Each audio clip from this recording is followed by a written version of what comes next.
Now it's time to begin the real Mössbauer talk, because everything I just told you was the basic foundational aspect. But now we're going to go back to what happens when I apply a magnetic field. And I think for how many people here have seen like an intro Mössbauer talk like I just gave? We've had maybe like a third to half of the people here have seen that. How many of you have ever seen a good like applied field Mössbauer talk? Yeah, exactly. Very, very few people talk about it. And that's because that's the thing that is advanced. Everything I've just told you is much more accessible. And I ask you to bear with me. I'm going to do my best to make this as accessible as possible while still being rigorous and still being accurate about what's happening. Okay? So I hope that will be satisfactory for you.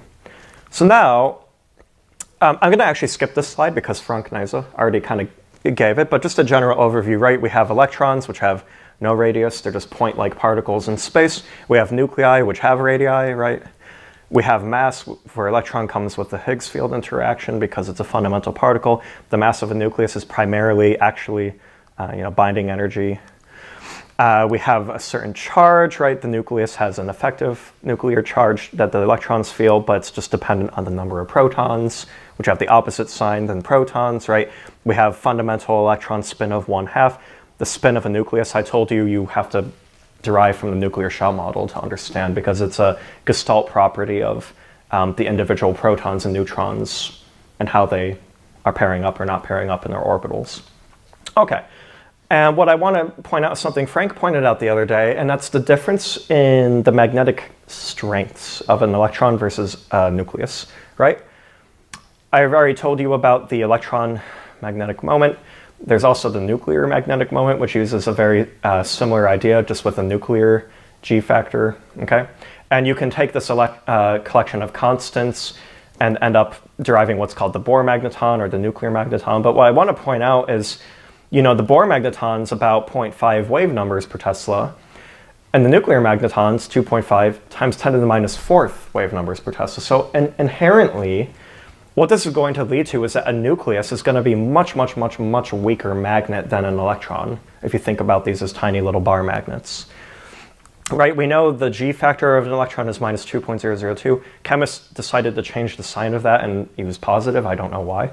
But I actually highlight the difference because it makes sense that an electron has a negative G factor and the proton has a positive one. So if you look at an NMR Zeeman diagram, the MS levels are inverted. Okay, MS minus 1/2 is lower in energy for an electron. MS plus 1/2 is lower for a proton. That's the reason why.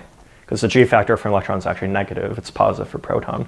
The G factor for a nucleus comes from sometimes sophisticated nuclear shell model calculations in order to derive what that is, or an experimental measurement. Okay? What that means is that the spin angular momentum for an electron is anti-parallel with the direction of the magnetic dipole. So spin up is south pole up, spin down is south pole down. A nucleus may be parallel or anti-parallel depending on the sign of the nuclear G factor. Okay? And yeah, we already talked about this, predicting the nuclear G factor for oxygen-17, and it's a pretty good prediction compared to experiment. But I wanted to highlight, if you're at all an NMR person, how does the nuclear G factor relate to the gyromagnetic ratio, typically in millihertz per Tesla, right? It's a simple relation of about 7.6 times the nuclear G factor. That's the gyromagnetic ratio. So if you are more familiar with the NMR world and you look at the gyromagnetic ratio of a proton and you say it's, like whatever it is in the field, okay? That's where this comes from, is fundamentally the G factor associated with that nucleus. And so for oxygen-17, that's about minus 5.7 millihertz per Tesla. Okay. And as I told you, electrons are much, much stronger magnets than nuclei. That's going to be incredibly important. Here's our kind of, dummy example of just oxygen-17, which is a good teaching example. G factor is minus 0.76 and nuclear spin of 5/2, right? And we can compare then the, magnetic dipole moment of an electron versus a nucleus. But we need to compare apples to apples. These are in units of Bohr magnetons. Those are units of nuclear magnetons. So in units of wave numbers per Tesla, this is way stronger than that, right? This is like 4 orders of magnitude, 3 orders of magnitude different in strength. So, yep, we can, what do I want to say here? Oh, sorry, this is the actual Bohr magneton, that's the nuclear magneton. This is the electron dipole moment, and this is the dipole moment of an oxygen-17 nucleus. Sorry, these are just the mu b and mu n units, that's all that is. But the point is that electron is about 1,000 times stronger magnet than oxygen-17, okay? So if I apply a magnetic field, this is going to have a much bigger Zeeman splitting than this guy is. And in this case, both the g factors are negative, so the spin angular momentum will be anti-parallel. If the g factor were positive, then the spin angular momentum would be parallel to the direction of the magnetic dipole. And so that looks like this, right? A spin down electron is lower net energy in an applied field than a spin up electron for that reason. And I can model that then with a spin Hamiltonian. And over here is the chemist's sign convention where we've turned everything positive for whatever reason. I don't know why. But GS is related to GE by -1, okay? If I compare the strength of the Zeeman splitting, I'm going to use the chemist's sign convention here now, okay?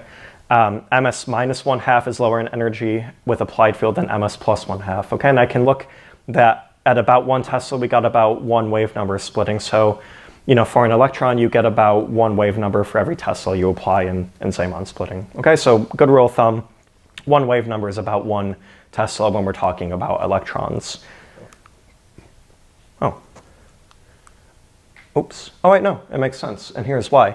This energy scale being the same as this, there's no way you're going to see times 10 to the minus 4th splitting. We need to divide this axis by a lot in order to actually see how these MS levels split out for the oxygen-17 nucleus. This is very, very, very weak nuclear Zeeman splitting compared to electron Zeeman splitting. Much stronger, okay? And the same is true for iron-57, which I'll show you now. So here's our energy level diagram again. And we therefore know that the ground state iron-57 nucleus is I equals 1/2. It has a positive G factor, so now Mi plus 1/2 is lower in energy than Mi minus 1/2 because the G factor is positive. Okay? And here is what its Zeeman splitting looks like with applied field, modeled with the nuclear Zeeman splitting. The only difference is that G, rather than a matrix, is typically used as a constant in the nuclear physics world, but otherwise it's a very similar idea. And the excited state is I equals 3/2. Its G factor is about minus 1/2, that a little bit different, but about roughly minus 1/2 that of the ground state G factor. So this plus minus 1/2 level will be about half the size of the Zeeman splitting, and also in the opposite orientation where the negative levels are lower in energy. And then the plus minus 3/2 levels, split like this as well, okay? You can model that with the nuclear Zeeman Hamiltonian using these different G factors and these different nuclear spins to understand that. But what that means is that if I apply a magnetic field to my iron center, my molecule, I'm going to get splitting in the ground state, nuclear Zeeman splitting. We have some huge cutoff in energy, and then nuclear Zeeman splitting in the excited state. And notice, right, again, the G factor in the ground state is positive, so it goes plus minus. But in the excited state, it's negative, so it goes minus, minus, plus, plus. That's the correct ordering of the energy levels here. Here is my Hamiltonian. You can put that in units of energy and multiply by C over E gamma, but it's the same thing. And look at energies in terms of MI, right? And therefore, you get about minus 0.7 times Gn times Mi times B gives you these energies, okay? Therefore, these transitions are governed by, transitions from like plus 1/2 to minus 3/2, for example, or something. These are all governed by magnetic dipole transitions, and we have selection rules we have to obey for that. So first of all, delta I, being plus 1, means that the delta M sub I for the transition can only be 0 or plus minus 1. So plus minus 2 transitions are not allowed, okay? That means that we're only going to see 6 transitions in our Mössbauer spectrum because these are all governed by the magnetic dipole selection rules. So we see minus 1/2 to minus 3/2, minus 1/2 in the ground state to minus 1/2, minus 1/2 in the ground state to plus 1/2 in the excited state, but we absolutely do not see minus 1/2 to plus 3/2. That does not happen. Okay, so that line is missing, and so is the plus 1/2 to minus 3/2. That's also missing because that's delta Mi equals plus minus 2. But we see a 6-line spectrum because there are now 6 possible transitions. And I'm going to talk about the intensities later. But you can actually use these energy differences between the peaks to derive energy differences in the ground state nuclear Zeeman splitting and excited state. So you can actually look at the Mössbauer spectrum and understand what that nuclear Zeeman splitting looks like. In this case, the isomer shift, I'm going to say this is for absolutely no quadruple splitting. If the quadruple splitting is 0, then the isomer shift is the midpoint between peaks 3 and 4. It's more complicated if you have quadruple splitting. We'll talk about that later. And so I can look at the differences between lines 2 and 4. And 3 and 5, that is this ground state energy splitting, nuclear Zeeman splitting. Whereas the differences between 1 and 2, 2 and 3, 4 and 5 and 6, that is the excited state. Which means that the difference between the ground and the excited has this value. That is the difference between lines 3 and 4. And if I kind of take all these results together, the difference between lines 1 and 6, which I'm going to call delta M, the magnetic splitting, is 1 times the difference of the ground state Zeeman splitting plus 3 times the difference of the excited state Zeeman splitting. And that's about 0.3 times the field strength, okay? That's the difference between 1's line and 6, and delta M is normally what we use to kind of talk about this as Mössbauer spectroscopists. Now, I told you that. That means that you can relate the field strength in Tesla to this delta M value. So if you have a delta M value and you multiply by 3.1, you recover what the magnetic field strength is in units of Tesla, okay? I worked out all the units for you. Now, one thing I want to point out, and this is going to become incredibly important later, and will be only tangentially important at the moment, is that this hyperfine field is a function of the field that we apply in the lab, and some unit vector which determines the direction of the internal field. What is the internal field? We'll talk about that later, but just know that there are 2 components of the actual hyperfine splitting you see experimentally. It's not just the field you apply. It's whatever is the unit vector addition to the external field, okay? From the internal field. Now, I don't want to get into all of this because this is a bit esoteric and mathematical, but it turns out that there are different probabilities for different nuclear transitions that depend on these sort of Clebsch-Gordon coefficients. There's an angular component, and then there's these reduced matrix elements. And what I want to show is this. For magnetic dipole type transitions, the reason that we saw that intensity pattern of 3 to 2 to 1 to 1 to 2 to 3 is because of these Clebsch-Gordon coefficients. If you have an electric quadrupole transition, you would actually expect a 1 to 2 to 3 to 4 to 4 to 3 to 2 to 1 transition. But note for the magnetic dipole, these transitions are 0. Okay? Now what's complicated is that iron 57 is actually great for this reason as well. Its transitions are only governed by magnetic dipole. Some Mössbauer isotopes actually have this electric quadrupole. And even worse, there are some isotopes that are some mixture. And so in order to properly account for the intensities, you have to understand that. But the good news is we're living in just a simple magnetic dipole world for iron 57. That's great. So this is the key. The squares of those give you the ratio of intensities. There are these angular components. We're living up here, again, just because we're only dealing with plus, minus 1, or 0 transitions. But for the electric quadrupole transitions, it gets a lot more complicated real quickly. This is the angular component part.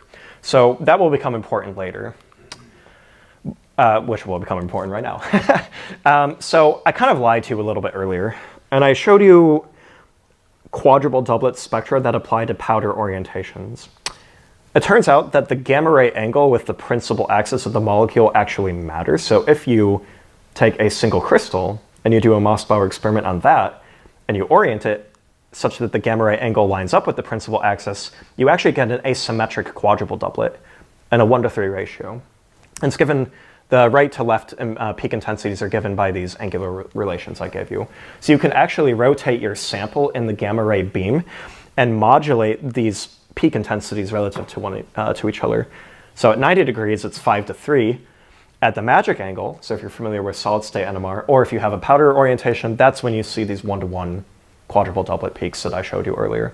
So I'm sorry for lying to you, but I have to make it more complicated now because this also applies for the magnetic sextet. Now here's what's interesting. The 2 outer peaks and the 2 inner peaks, their ratios never change. Okay, that's a constant 1/3 relation. 3 and 4 are 1/3 the intensity of the outer peaks. That is always true. But what changes are the intensities of lines 2 and 5. So at 0 degrees, if you're in what we call parallel mode Mössbauer, where the gamma ray angle lines up with the principal axis of the field, then peaks 2 and 5 will have no intensity at all. The other extreme is at 90 degrees, where peaks 2 and 5 have a 3 to 4 to 1 to 1 to 4 to 3 ratio. Or if you have a powder, that's when you see the 3 to 2 to 1 to 1 to 2 to 3 ratio that I showed you, okay? But if you're dealing with crystals, you might see different things. And you can actually use that to recover what the orientation must be of the crystal relative to the gamma ray angle and whatever the field angle is, okay? But I just wanted to point that out because here's an example of a magnetic sextet spectrum where it's clear this is alpha iron foil. We're not dealing with a powder, we're dealing with a crystal because it's a piece of foil with a specifically designed crystal lattice that is oriented in a very specific way relative to the gamma rays, which is why peaks 2 and 5 are actually more intense than the outer two peaks here, as you can see, okay? But it's a magnetic sextet spectrum even without an applied field at room temperature. That means that this is a magnetized sample. We know that iron can behave like a ferromagnet. It has its own internal field, that's why, okay? Before I conduct any fit, just like all the other Mössbauer spectra I've shown you, we can look at the energy range is much wider now, right? We're doing a magnetic splitting, so we need to go out usually to a wider velocity range to recover all those peaks, okay? It's about 0.004 wave numbers. It's still teeny, teeny, teeny tiny compared to every other thing we've talked about this week. Now the isomer shift, in this case, I'm going to declare as 0 because I'm going to tell you there's basically no quadruple splitting. Now, here's what's interesting. If you're an astute observer, you'll say, hey, Dan, look, we collected this temperature at room temperature, and the isomer shift is 0. Isn't that like kind of not a good idea? Well, yes, but keep in mind that the Mössbauer temperature is very, very large for iron metal, which means that even at room temperature, the second order Doppler shift is very small. So unlike a molecular transition metal compound, we can actually get away with a room temperature measurement. And that's why iron foil at room temperature is used as a reference in Mössbauer spectroscopy. Changing the temperature won't really affect this reference value that much. That is fundamentally why, because the Mössbauer temperature is very large for a material rather than a complex. We're going to talk about quadruple shift later. And yes, I did say quadruple shift, not splitting. That's a preview. Now, if I look at the differences between the outer two peaks, it's about 10.5 millimeter per second, which means that the magnitude of the hyperfine field is, wow, 32.6 Tesla. I promise you that that is massive, okay? Just for reference, our experimental Mössbauer can go up to applied fields max of 7 Tesla. Our squid magnetometer can go up to applied fields max of 10 Tesla. Our MCD spectrometer can go up to applied fields max of 11. And the largest magnetic field we have available on campus, that I know of anyway, that I don't know about the NMR instruments, I don't think they go up that high though, is our magnetic Raman, goes up to 12 Tesla max. That's it. This is 33, okay? That's huge. We'll talk about that later. Yeah, and I'm not going to talk too much about line width today of these, but at any rate, yeah, look, we're dealing with a crystal, and therefore we know theta is more than the magic angle and that the sample is not a powder because of lines 2 and 5, their intensity being more than one's line and 6. And there's nothing really happening in the baseline that I care about. And so now I can fit that, and that's what that model actually looks like. And look, the percent transmittance, or the depth percentage, however you want to call it, is different for each of these lines because of these different intensities governed by the Clebsch-Gordan coefficients and the angular dependence. Okay? The isomer shift is 0. That's why we use that as a reference. Well, we're setting it as 0, more accurately, okay? Because this is all relative. Let's do something that's a little bit more applied. If you have any fridge magnet in your home, you're maybe familiar with the material magnetite. There are also these bacteria that use these kind of like micro crystals of magnetite, and they use them for navigating their environment because the Earth has a magnetic field, right? And so on and so forth. Let's think about another step, and I think this is actually very important for any technique you do. But before we even go do an experiment, we have another step, and that's, let's think about, as chemists, what do we know about the electronic structure of Fe3O4? Well, we know it's a crystalline lattice, so we're dealing with a material, not a complex. If we count charges, we know we should have a mixture of iron 3s and iron 4s, right? So the chemical formula maybe you learned in Gen Chem was iron 2 plus, iron 3 plus 2, O4 is how you count electrons, right? If you look at the crystal structure from a crystallographer, you'll see there's a mixture of octahedral and tetrahedral irons in the material, okay? We know the material forms permanent magnets, so the hyperfine field will be non-zero due to a static internal field. Okay, even with zero applied field, this material can be magnetized.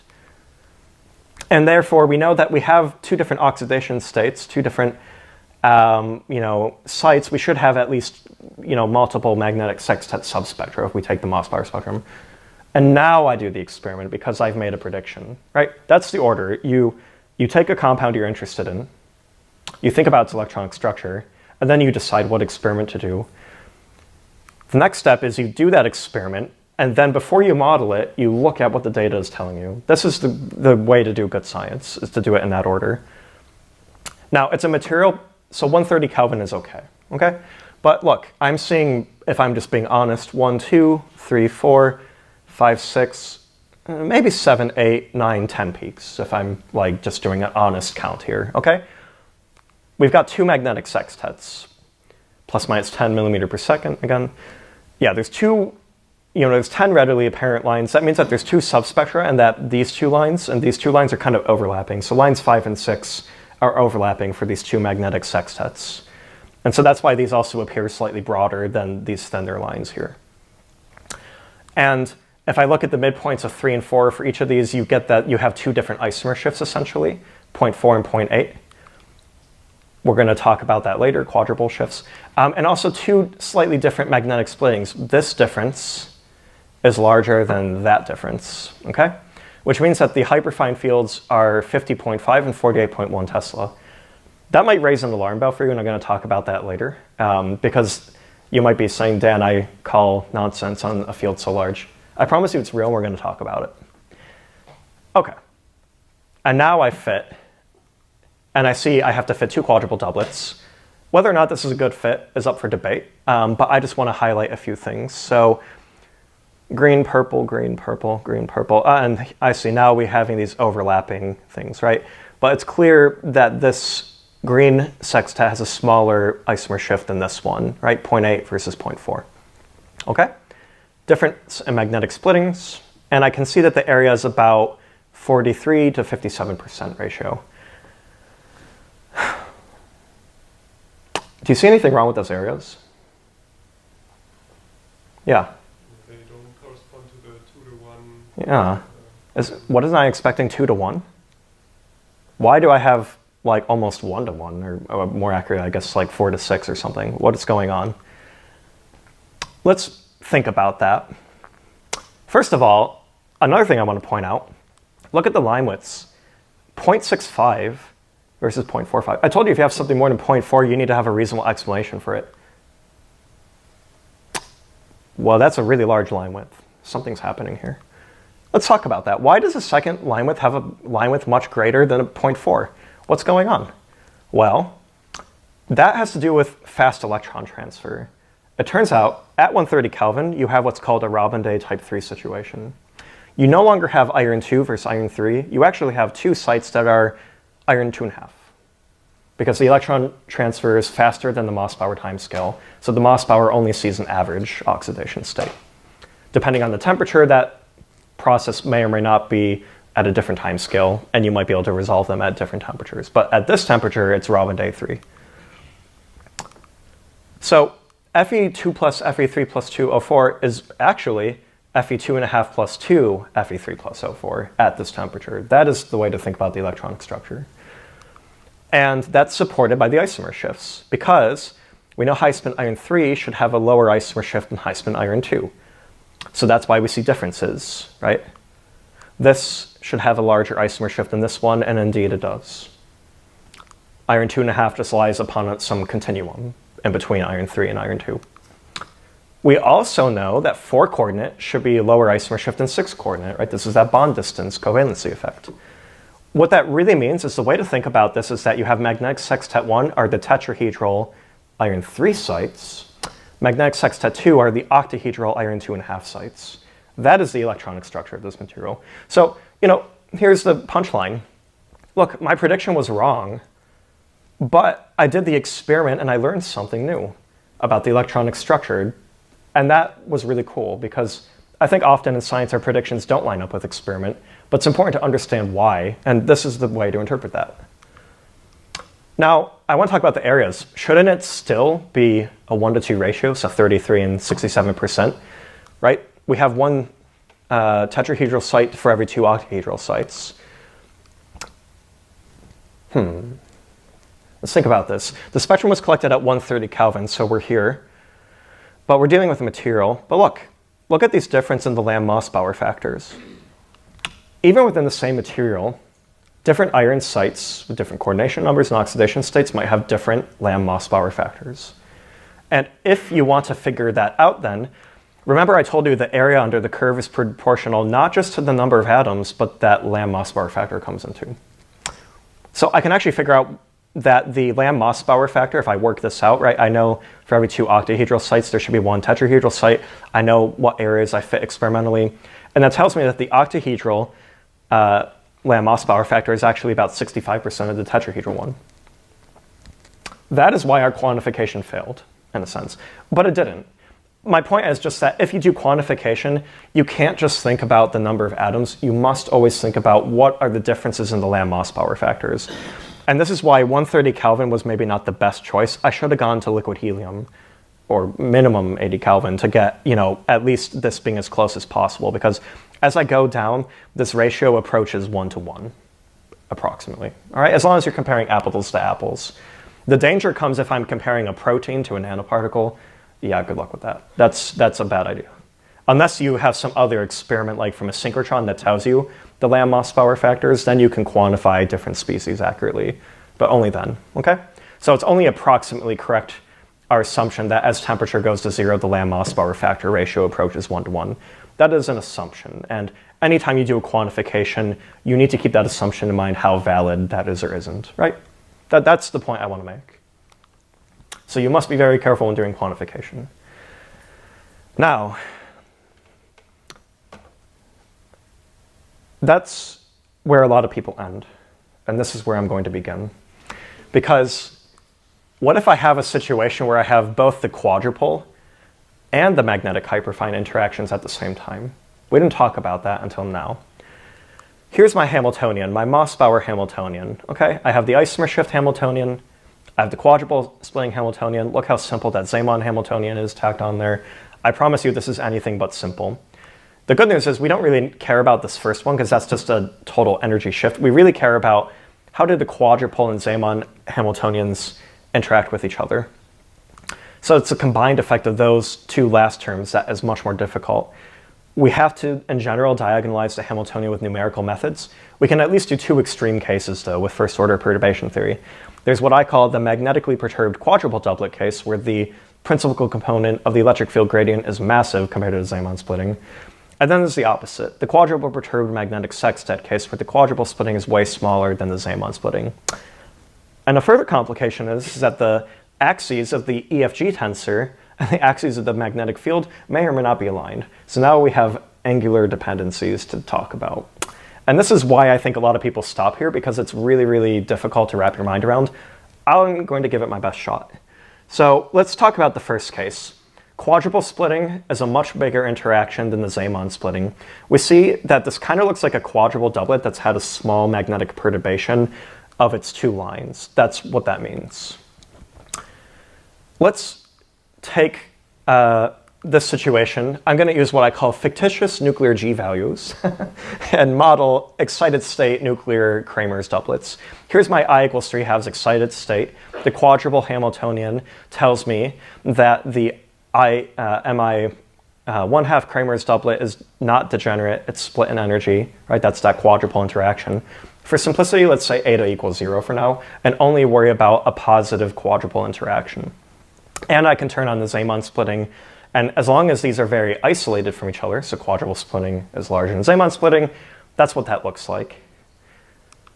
But to be honest with you, that's what that looks like if the electric field gradient, which that looks kind of like a DZ squared orbital. That's not an accident. But that's not an orbital. That is the electric field gradient tensor shape in space, okay? And here's my magnetic field vector. Right now they're aligned at theta and phi equals 0. I'm going to pretend that because these are so separated, let's call this fictitious I equals 1/2, and this is fictitious I equals 1/2 with their own fictitious G tensors. And here's the relation. Then any changes in energy will be related to these fictitious G tensors and some angular components. Okay, that's how I can think about that. So this is my fictitious G tensor Zeeman splitting Hamiltonian. And now what I'm going to do is I'm going to keep the electric field gradient in place and start moving the magnetic field around. And we're going to look at what happens to these energies. Are you ready? Oh, sorry. I forgot I put this in here. So just a kind of an aside, remember in EPR we made these like electronic Kramer's doublet rhombograms? Well, remember that the G factor for our nucleus excited state is negative, so it's actually kind of inverted, but it's a very similar idea. You can look at nuclear G values as a function of the asymmetry parameter and model this. I'm going to just assume eta equals 0 and keep our lives simple, okay? But notice that the fictitious nuclear G values in Z versus XY are not the same, and they're also not the same for the excited I equals 1/2 Kramer's doublet and 3/2 Kramer's doublet. Now, here's what that looks like at 0 degrees. I already follow along with this. 10 degrees. It was pretty subtle, but there were some energy changes here. 20 degrees, 30 degrees, 40 degrees, 50 degrees, magic angle, 60 degrees. And look at the magic angle. See how the field is pointing almost kind of between these electric field gradient lobes? That's no accident. Okay, 60 degrees, 70 degrees, 80 degrees, 90 degrees. That's what that looks like. Now the field is perpendicular to the EFG principal component. What does that mean for the Mössbauer lines? Well, because all those MI energy levels are changing, I can think about how do the relative transition energies change, which correlates onto how do the positions of the lines change in the Mössbauer spectrum. I have lines 2 and 5 in purple and light purple. Okay, you can see that it does change, but it's very slight, the change with the electric field angle versus field. And I'm going to assume a positive quadruple splitting of 4 mm/s, so that's why they're kind of, the Berry center is at ±2 for these lines. Eta equals 4, and let's assume that the field is 4 Tesla, just to have a small perturbation. Now, lines 3 and 4 are kind of in between 2 and 5, and you'll notice that they actually swap positions once you go past the magic angle, okay? And then lines 1 and 6 are also changing. And what I can do then is I can now show you what does a Mössbauer spectrum look like at each angle. Are you ready? I'm ready. So here's the angular dependence of a magnetically perturbed quadruple doublet. Right now I only see 4 lines. Anyone know why? Why am I not seeing 6? What is the angle? 0. Remember, the Clebsch-Gordan coefficient for 2 lines will be 0 at this angle. So we're going to have the added complication that a pair of lines are going to start growing in because the Clebsch-Gordan coefficient will become non-zero, okay? So right now there's only 4, but as soon as I hit 10 degrees, look closely. Do you see 2 lines coming in? Right here and right here. Their intensities are growing in.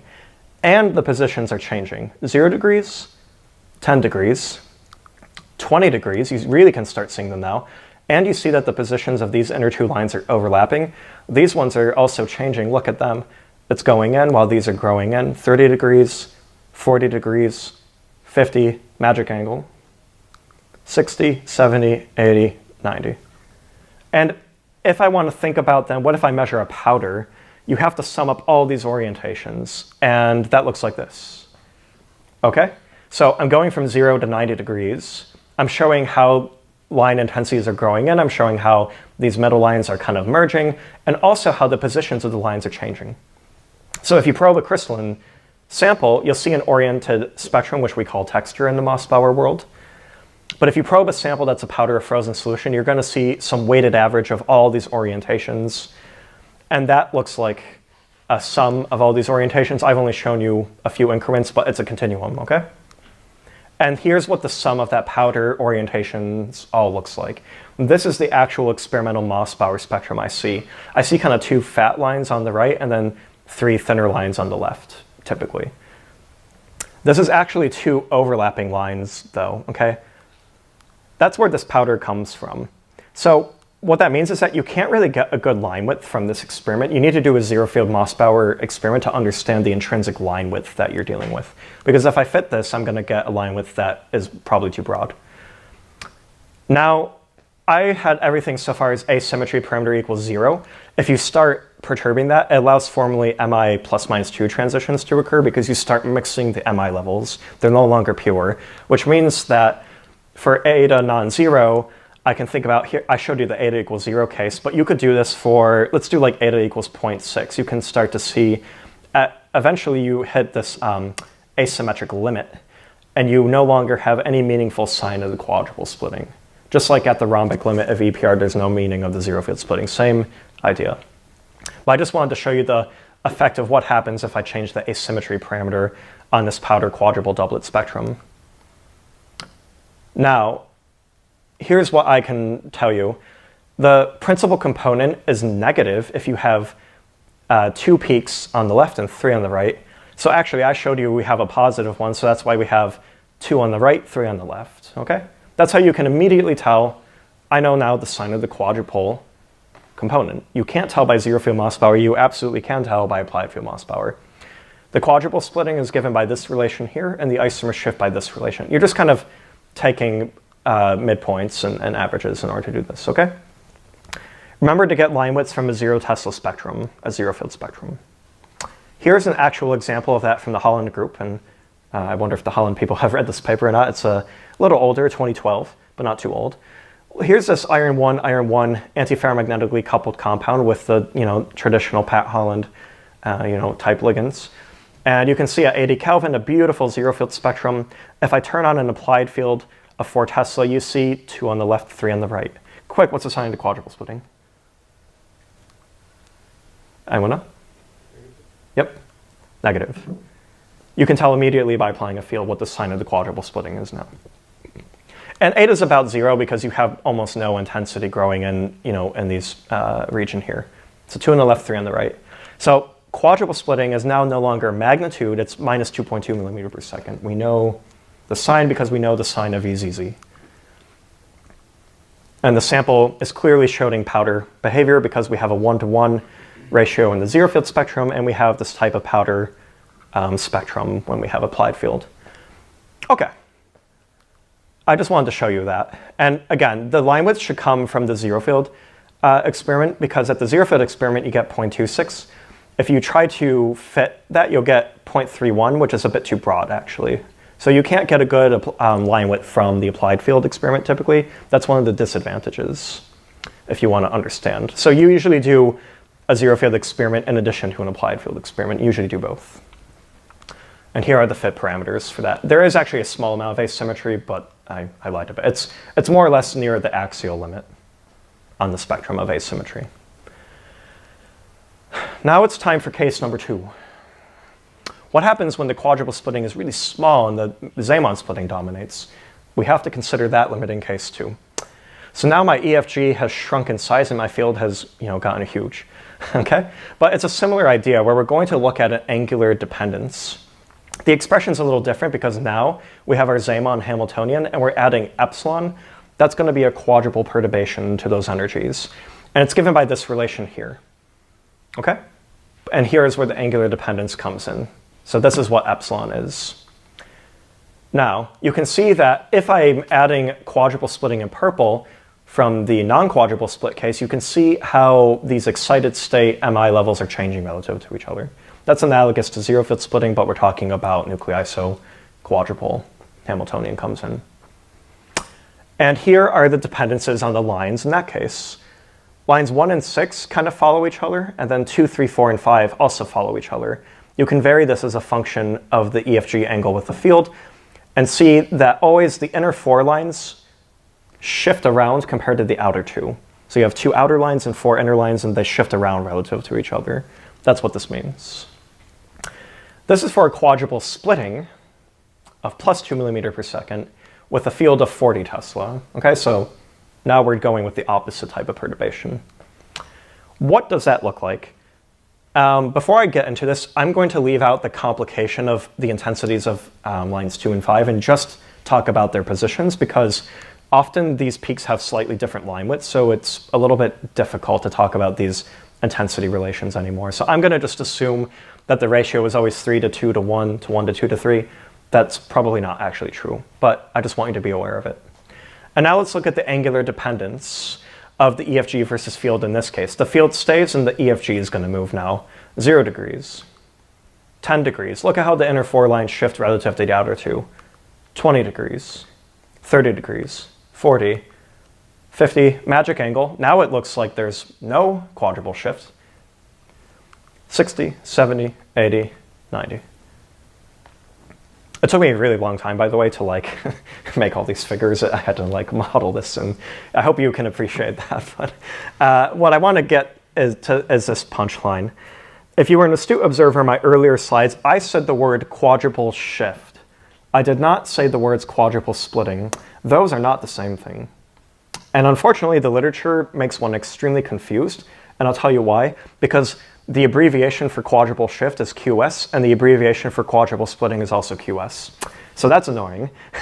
I prefer to keep it separate. I reserve the abbreviation QS for quadruple shift, and I reserve delta EQ for quadruple splitting. Okay, I'm going to give you an example of what I mean. Here's an example where all of these magnetic sextets have different quadruple shifts, 2 epsilon, of plus 2 millimeter per second on the left, 0 millimeter per second at the magic angle in the middle, and then at 90 degrees, minus 1 millimeter per second quadruple shift. You see that?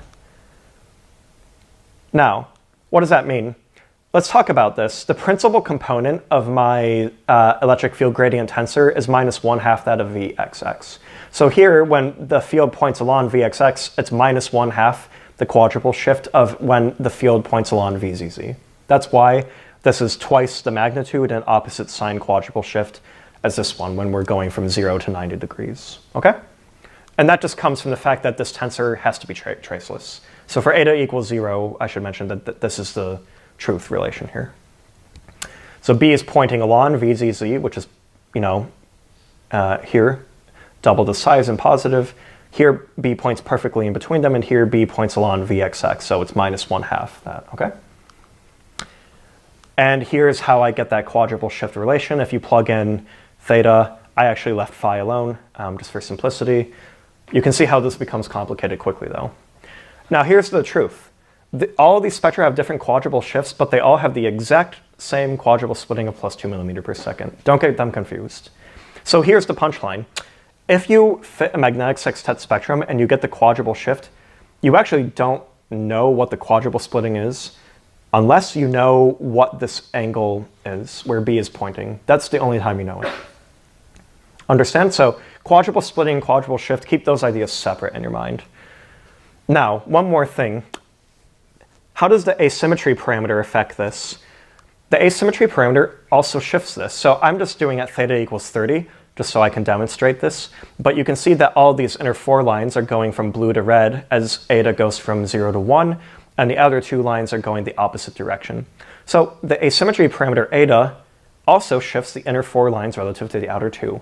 And that effect is not distinguishable from those resulting from the electric field gradient and the angular dependence. You can't distinguish that in this experiment. You cannot. So if I analyze a quadruple perturbed magnetic sextet, I kind of have one equation and 4 unknowns. You can only really get the quadruple shift from this experiment. You understand? So you can only obtain all 4 if you have the 0 Tesla spectrum. This is another good reason why you should try to get a 0 field spectrum. If your sample is inherently magnetized, you're out of luck because any field you apply is just going to, you still have a magnetic sextet 0 field. But if you have a case where you can get a 0 Tesla spectrum, then and only then could you actually tease out by getting the actual quadruple splitting what this is. So the quadruple shift is given as a difference between these 2 peaks and these 2 peaks, their average. That's the shift. And the isomer shift is an extremely complicated relation of a weighted average of points. That's why I said it's no longer, it's hard to read the isomer shift from this chart. You just plug and chug if you want to get that. And this tells you where B is pointing. So the VII component is positive if the inner 4 lines have shifted left relative to the outer 2, and it's negative if the inner 4 lines have shifted right relative to the outer 2. So you can determine the sign of VII that coincides with B, but warning, that may not be VZZ, and that's why you don't know the quadruple splitting here. So here's an example of a quadruple perturbed magnetic sextet with Hale on the paper. This is a linear iron compound. And at 5 Kelvin with 0 applied field, unfortunately, it's just a magnetic sextet. So if I were to plug and chug these peak positions, would see that the isomer shift is actually about 0.45. Yeah, that's pretty hard to see. The quadruple shift is minus 2.5 because the inner 4 lines are shifted right relative to the outer 2. So we know that VII pointing along the field direction is negative. The magnetic splitting, the difference between the outer 2 lines is, holy cow, 64 Tesla. That is massive. Okay, the sample is powder-like because the intensity pattern is what we'd expect. But again, just be aware that the line width pairs can often have differences in the line widths due to relaxation effects. So don't take it too seriously. And here we go. So this is the fit. And yeah, we can see I was about right, just eyeballing where these peaks were. Isomer shift is 0.42. Quadruple shift is minus 2.56. That is not the quadruple splitting. That is the quadruple shift. Keep that separate. And yeah, it's about 63.5 Tesla, the splitting. Now, I have a question, because I think it's time to talk about magnetic field strength. Anyone here have an idea of what's the strongest magnet known to man? Continuous field, not pulsed field. 45.2 Tesla. Yes, almost, 45.5. So in 1999, the National High Field Magnetic Lab in Tallahassee achieved a 45 Tesla magnet, which is a hybrid magnet between a resistive magnet and a superconducting magnet.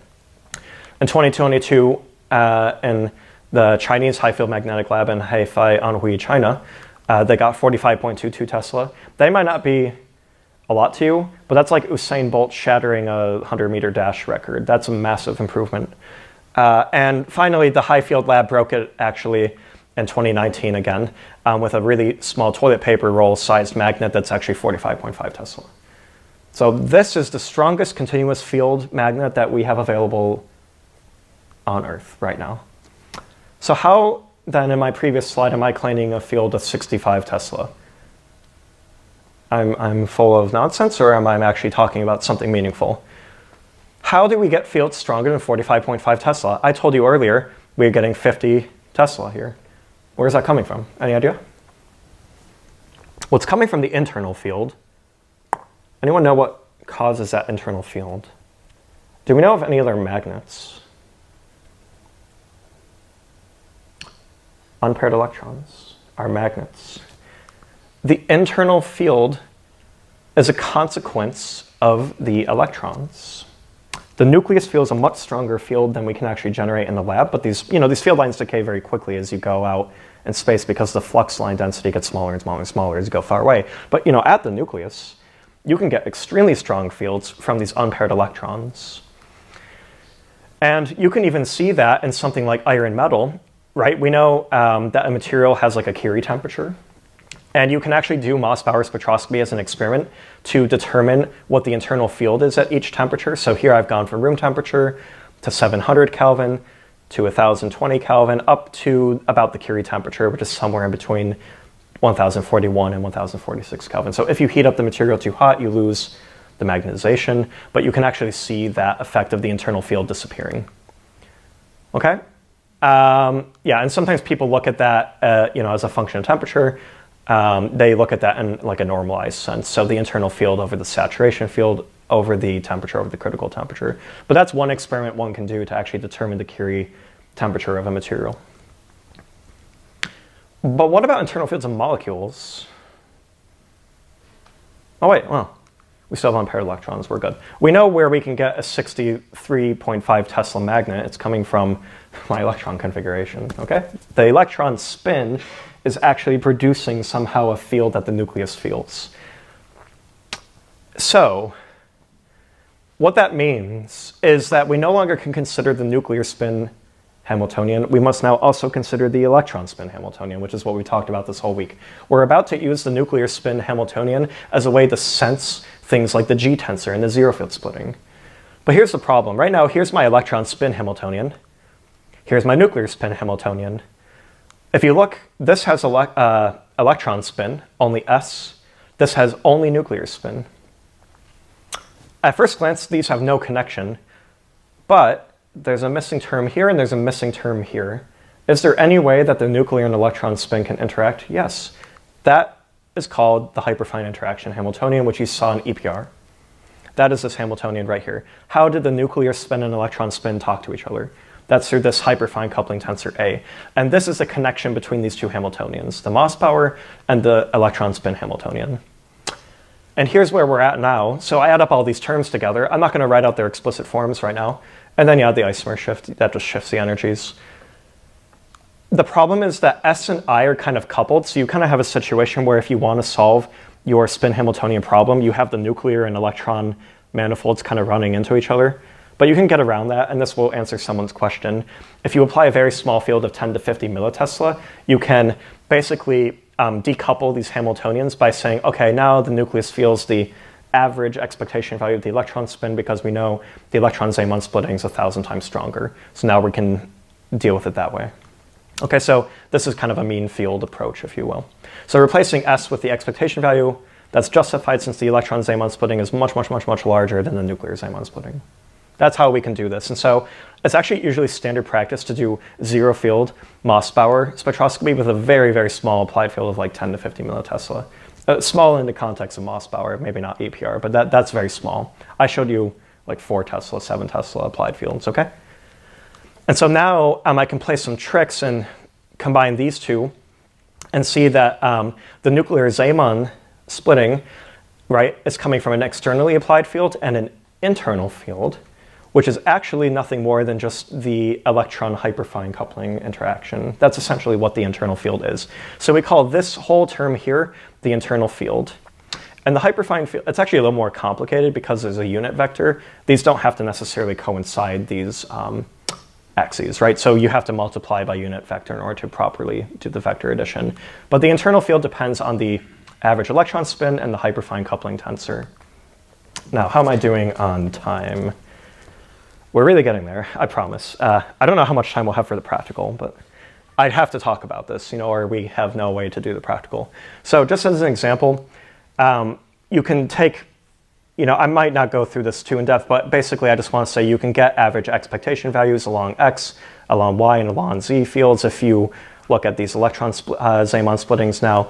It's just the derivative of the energies with respect to field. Okay, so for these are what these look like. Okay, for different Kramer's doublets along X, along Y, along Z. And so as long as that is less than D or greater than D, you can approach constant values at these limits, but they vary in the middle parts, okay?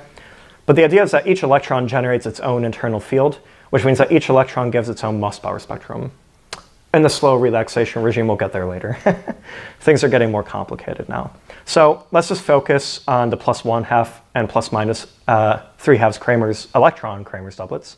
And we can look at the spin expectation values for X, Y, and Z for each of these. We have, in the case of the +1/2 Kramer's doublet, what we call an easy plane magnetization, where the XY spin expectation values for the electrons are larger.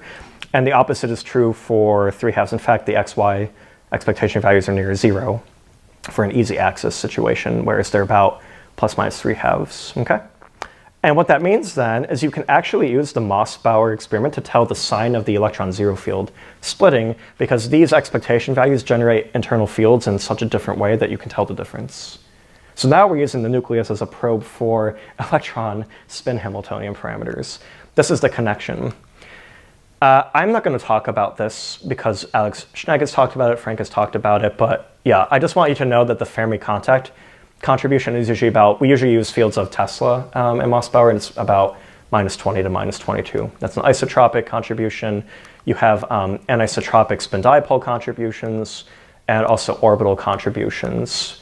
And then, yeah, you can look at the actual expressions for those, but the punchline is that the hyperfine tensor has an isotropic and anisotropic component, which is what we talked about in the EPR lecture already. Now, it's time to go through what is actually going to happen. We need to do a numerical spin Hamiltonian simulation of the iron-57 Mössbauer spectra in the slow relaxation regime. And we'll talk about fast relaxation in a moment. Step 1, you have to numerically diagonalize the electron spin Hamiltonian for a given applied field with some orientation defined by theta and phi. Here we go. Step 2, you need to then find all the spin expectation values for each electron for I equals 1 up to the 2s plus 1, so the whole spin space. Then you need to do step 3, diagonalize the nuclear spin Hamiltonian using each of these values, so we know the internal fields. Then you need to determine the nuclear transitions with the selection rules and calculate the intensities with the Clebsch-Gordon coefficients. And then you need to weight each subspectrum according to the Boltzmann population at a given temperature because the Boltzmann distribution applies. And finally, you add all the Boltzmann-weighted subspectra together to give the full spectrum. And that is how the spin Hamiltonian numerical diagonalization routine happens in Mössbauer. That might seem complicated, but here's an example of a Mössbauer spectrum under the slow relaxation regime. This is iron 3, a very dilute solution frozen of iron nitrate at 4.5 Kelvin with a field, some hyperfine splitting at 0.62. And what's cool is that each electron Kramer's doublet is giving its own Mössbauer spectrum. We're seeing 3 magnetic sextets for that reason. They, the 1/2, 3/2, and 5/2 have different strengths of their hyperfine splittings. You can see the effect of that. And you can therefore figure out that the zero field splitting is about 0.1 wave numbers, and the rhombicity is about 0.2, and the free electron G values are around 2. Okay? That's actually cool how we can use the Mössbauer nucleus to probe the electron spin Zeeman Hamiltonian. I'm really sorry for this. I've been lying to you the whole time about something, and it's that everything I just told you applies only if and only if you're dealing with the slow relaxation regime. What do I mean by that? Well, the Mössbauer nucleus essentially has a built-in clock. Remember the half-life of our excited state was 98 nanoseconds? That's about the nuclear Larmor frequency. What that means is that the hyperfine field that the nucleus feels undergoes these stochastic flips, Yeah, okay? And it's going to go in a discontinuous way between plus and minus, plus, minus, plus, plus, yeah, okay? And then you kind of get some average relaxation time that describes that. For slow relaxation, that time is much bigger than the nuclear excited state half-life. For fast relaxation, it's the opposite. Then there's the really annoying case of intermediate relaxation, which gives very, very complicated coalescence lines. We'll talk about this now. So slow relaxation, I just told you, each electron spin has its own internal field, and the total spectrum is therefore a thermal average of all the subspectra. For fast relaxation, you kind of do the opposite. First, you take the thermal average of the spin expectation value. That's going to determine the average internal field. And then you do some Boltzmann weighting, so you only get one internal field in fast relaxation regime, rather than splitting out 3 nuclear Kramer's doublets. You would see only one average, kind of, in a sense, in the fast relaxation regime. And then at high temperatures and small applied fields, you get non-magnetic spectra because you should get a thermal average of 0. Okay? So that's why you usually see these relaxation regimes change with temperature. One more thing that's really also annoying is the Mössbauer spectroscopists have used a very bizarre unit for the relaxation time, which is actually inverse velocity, so seconds per millimeter. The way to think about that is just that through energy time uncertainty, the energy and the time have an inverse relationship in their units. If you're like me and you prefer units of seconds, this is the relation between them. But you'll often see that in the literature and the program you'll use if we ever get to the practical today. I don't know. So let's look at the spectra as a function of relaxation time. Here we go. Slow relaxation limit, hyperfine field going between plus minus 55 Tesla. Quadruple shift, I'm going to assume it's a ln VZZ, so we also know it's actually, in this case, the quadruple splitting of 2. Okay. And right now the relaxation time is 1 × 10⁻⁶ seconds. That's a very slow relaxation regime. It's gotten faster. It's gotten faster. That's really weird looking. This is an intermediate relaxation where the half-life, being about nanoseconds, so 10 to the 9, is on the order of the relaxation time. It's gotten faster, even faster. Oh, look at that. We're getting a quadruple doublet out now. So in the fast relaxation regime, remember the internal field averages out to 0. That's why you see now just a quadruple doublet. No more Zeeman splitting because the average is now 0 in the fast relaxation regime. And you can actually see that again in Mihail and Frank's paper with Gary and Farron in this linear iron compound. At these low temperatures, you see slow relaxation. Then you start seeing the lines are getting broader. By the time we're at 60 Kelvin, 70 Kelvin, you can no longer, 100 Kelvin, these are intermediate regime. That really is annoying. And by the time you go up to room temperature, you're at a quadruple doublet. You can actually see these relaxation regimes change from slow to intermediate to fast as you increase the temperature. So the strategy to get out of intermediate relaxation, if you ever get a really nasty spectrum that looks weird like this, just change the temperature. That's lever one to pull. You can also change the field. I'm not going to talk about this too much. T2 relaxation, because I've just talked to you about T1. Turns out if you have samples that have varying concentrations, you can see the effect of going from 0.03 to 3.5 molar, right? You can go from slow to fast relaxation if you make your sample too concentrated. Now you have T2 relaxation take over, and you go from a slow to a fast relaxation regime for that reason as well. Okay, and what I want to point out is this. This is kind of a replica of Frank's slide. Mössbauer spectroscopy can probe every single interaction you can think of except for NMR-J coupling. And the reason for that is just due to the strength of the interaction. So I've lined them all up here for you. NMR-J coupling is just too weak to be experimentally resolvable. Everything else you can see. That's the full Hamiltonian if you're brave enough. I'm not going to talk about that because I've talked about it ad nauseum. I want to go to this example. How do I use this in real life? This is, I think, something the bioinorganic people appreciate. You have taurine dioxygenase intermediate J, right? We have this iron 2 compound. You make an iron 4 oxo, and then that does the CH bond oxidation, right? And we want to know what's the spin state of this iron 4 oxo. We can use Mössbauer spectroscopy to derive that information. So here's the zero field Mössbauer, and unfortunately it's not the best quality data, but you can kind of, if you look, see a quadruple doublet there. 0 Tesla. This is actually parallel to the gamma beam. Some Mössbauer spectroscopers are set up differently. We have perpendicular. It doesn't really matter. And if I apply a field of 8 Tesla, you can see splitting. So how do I correlate that to the spin state? I know that the hyperfine splitting is about 24. There's my tau dj intermediate. Is it s equals 1? Is it s equals 2? This is kind of the underlying question we want to know. And you can take the hyperfine splitting. And you remember, the hyperfine splitting depends on the internal field and the external field. We've applied a field of 8 Tesla. We need to know what the internal field is to figure out what is the spin expectation value to derive what is the spin state. And I'm going to tell you that I found, not me, but the authors found out rather that mu is -1, the unit vector, because as you apply larger fields, the splitting here is actually getting smaller. That tells you that the internal field is acting against the external field. It might be the other way around. So you always have to do multiple fields actually in order to know the sign of the internal field. But you can then therefore derive that the internal field is about 32 Tesla. And that means that I can plug and chug here. If I just assume the Fermi contact interaction of -21 Tesla, I can now relate -21 times -s equals 32. What is s? S is 1.52. The only way you can get a spin expectation value more than 1 is if s equals 2. We have just determined the spin state of our intermediate as s equals 2 with Mössbauer spectroscopy. Because these hyperfine coupling components are telling us. This is what happens when you actually model it. You can see we're modeling the electronic parameters, the hyperfine coupling parameters, and the nuclear parameters all in one model. This is the art of Mössbauer and its power.